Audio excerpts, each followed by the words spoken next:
In today's video, I'm going to be answering the question, if inflation goes down, will Social Security checks be cut? That's a great question and exactly what I'm going to clarify right here on the video. Let's get into it and talk through the details. All right, now first off, when I refer to Social Security here in this video, I'm talking about all benefits administered by the Social Security Administration, including but not limited to Social Security retirement, disability, SSDI, survivors, spousal, SSI, and even VA benefits. But the big question is, will these benefit checks actually go down if inflation also goes down? Now remember, the last couple of years here, we all recognize inflation has been very, very high, and it's also led to a nice big increase to our benefits because of the annual cost of living adjustments.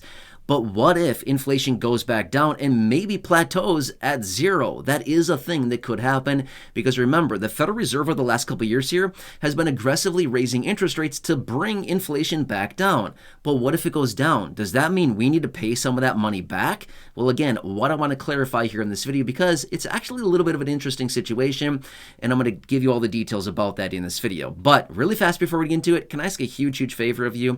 If you've not done so yet, will you please make sure to subscribe down below? Totally free to do so. There's a big subscribe button down there. Make sure to hit that so you don't miss any videos going forward. It's a busy time right now. I'm here for you every single day, doing all the research, watching the headlines, advocating on your behalf, and doing anything I possibly can to point things out for you you can possibly grab or take advantage of, or anything that's being discussed right now that may result in increases to your benefits, raises to benefits, or any adjustments or reform to the programs. There's a lot of things that are happening right now. It's been a very busy time. I've been mentioning this for years now.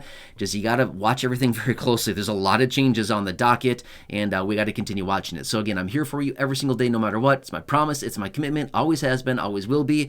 And thank you so much for being here. Also, subscribe down below, and feel free to share this video with your friends on social media. There's a share button right down below as well. Thank you. I truly appreciate your support. Thank you so much for watching. And let's talk through the details of this question and answer right here. Now, I want to give you the details of this. Somebody actually reached out recently and said, hey, can you tell me the details about this? And I thought, you know what? That's actually a very, very good question. Nobody talks about this, right? Everybody talks about, oh, the raises to benefits because of the COLA and all of these other things, me included, right? I do talk about that. To be totally fair, yes, I talk about that as well. But what happens with this inflation? What if it goes down to zero and it plateaus around zero for years and years and years? What happens? That's a thing that could happen. Now, will it happen? I don't know. I have no clue what's going to happen in the future, right? I wish I knew, because life would be a lot easier if we just knew what was going to happen in the future. But nobody knows that, right? But my point is, what happens when this inflation goes down? Does this mean any beneficiaries need to pay some money back? Here's what's really interesting about these benefits and the COLA raises that happen each and every year, right? Now remember, they do not need to give us a COLA raise, okay? There's no rule, there's no law, there's nothing that says we must pay you a COLA every year. In fact, believe it or not, in the last handful of years here, the COLAs have actually been zero a few times, okay? I believe there's been 3 instances where just in the last few number of years here, we've had 0 COLAs. That's a real thing, remember, okay? I know a lot of us recently over the last couple of years have been complaining that, hey, these COLAs are not big enough. The 3.2, the 8.7, the 5.9, the things like this, saying that these COLA raises are not big enough. I totally get it, but guess what? The contrary is 0. They could give us absolutely nothing, right? They could give us nothing. 0. That's an option, okay? But anyway, here's the cool thing about the COLA, okay? Once the COLA hits your monthly benefit, it's there. It's there forever, okay? They raise your benefit based on that inflation data. It does not get extracted out of your benefit the following year. Obviously, you know that, right? Your benefits don't just go up and down every single year based on the COLA. You're like, oh, inflation went down, we're going to take it now. No, that's not how it works, okay? So the cool thing about the COLA is that it gets added to your benefit, it gets applied, your benefits go up, and then they stay at that level or better over the coming years, okay? If inflation goes down and it plateaus at 0, and it just plateaus, let's just say that inflation goes down to 0 and it stays there for the next 10 years, okay? Highly, highly doubt that'll happen, but I'm simply saying, let's just say in theory that happens, okay? Inflation is at 0, that means the COLA is also 0. Do you need to pay some of that money back? The big answer is no. You do not, okay? The answer is no, okay? Benefits will not be cut if inflation goes down to 0. or if it even goes down to 0.1%, 0.2%, things like this, no, the COLA just ends up being zero, and basically that's it. Okay, benefits would remain the same. You'd get no adjustment to your benefit. Benefits would not continue to increase every single year because of the COLA, but they also would not be cut either. Okay. That's kind of the cool thing about it, okay? Why I've said before, the videos you probably heard me talk about this. The cool thing about the COLA, yes, it means a couple things. Number one, inflation is up. If the COLA, if you're getting a raise to your benefits as a result of the COLA, that means that inflation has gone up on a year-over-year basis, okay? Very simply put, that's what that means, right? But remember, compounding in time is actually very, very powerful, right? So if we get a COLA every year for, say, I don't know, 10 years of time, and they're nice, big, healthy COLAs like what we've been seeing the last couple of years here, again, at 3.2% this year in 2024, 8.7% last year, 5.9% the year before that, okay? Even though we're looking at these big COLAs that were, essentially not enough, and we all could probably agree that, hey, those were nice, but yet they were not enough. But remember, they're compounded and they're permanent, right? So they get added to your benefit and then they stay there forever. Any raises above that is compounded on top of that. Does that kind of make sense? So basically, let's just say that you're getting, a $1,000 monthly benefit, okay? An 8.7% COLA, like what we got last year, on top of $1,000 monthly benefit would be $87 a month, okay? So if you look at that $87 a month, now your benefit is $1,087 a month. Now, if we get a 10% COLA, again, I'm not saying that's going to happen. I'm just simply saying, let's just use this for easy math purposes here. Hopefully I can run the math in my head, right? Okay.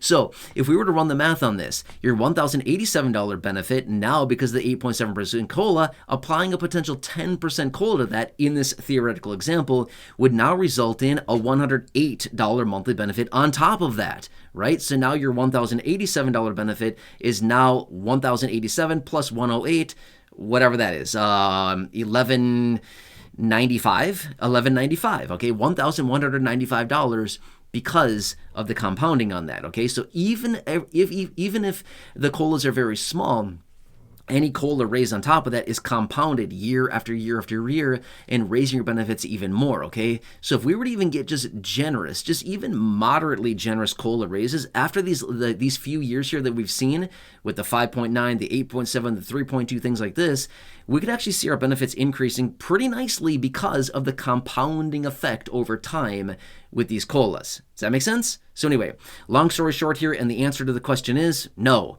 If inflation goes down to zero, that'd be great. That'd be the best of all the worlds, realistically, because that simply means, well, inflation and prices have stabilized. They've gone down and they are not going up anymore. That'd be really, really good. Meanwhile, we've locked in a nice big COLA because of the high inflationary time, okay? Now, to be 100% fair, I do not think inflation is going to go down to zero and plateau for 10 years, like I said in this example. This is just a theoretical example. And like I said a minute ago with my theoretical example, no, I do not think we're getting a 10% COLA either, okay?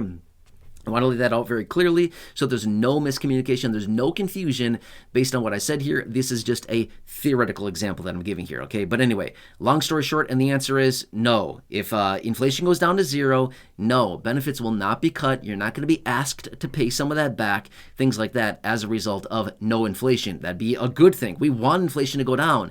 If we don't get a COLA, if our COLAs are zero every year because no inflation, that should be looked at as a win. I know we might think, hey, they're stiffing us again. They're not giving us a COLA. But that just simply means inflation has not gone up. That's a good thing. We don't want prices to go up, okay? Prices increasing don't really help anybody other than maybe the retailers and the wholesalers and the manufacturers, things like this, because they're making more margins, They're making a little bit more money on that, okay? We don't want inflation to really go up. Okay, it helps a little bit. It helps the economy a little bit, but at the end of the day, we do not really want high inflation at all. We want very stable inflation. That's more important. Stable, low inflation is way more important than a high, volatile inflation like what we've been seeing the last, call it 3-4 years or so. That's what's way important. Make sense? Anyway, I'm going to leave it at that for now. I hope this helps you to answer that question. I thought it was a really good one for the person that asked that. Hey, thank you so much. I really appreciate it. That's a great question, and hopefully this explains it for you. So if you've not done so, again, please make sure to subscribe down below. Totally free to do so. There's the subscribe button down there. Share this video with your friends on my social media. Again, totally free to do so. Go back and check out any of the other thousands of videos here on the channel, as well as those that I've hand selected for you down below in the description or the top of the comment section. Totally 100% free to check those out as well. Otherwise, check out the videos here on your screen. Totally free. Check out those videos as well. And again, thank you so much for watching, and I'll catch you again later in the next video.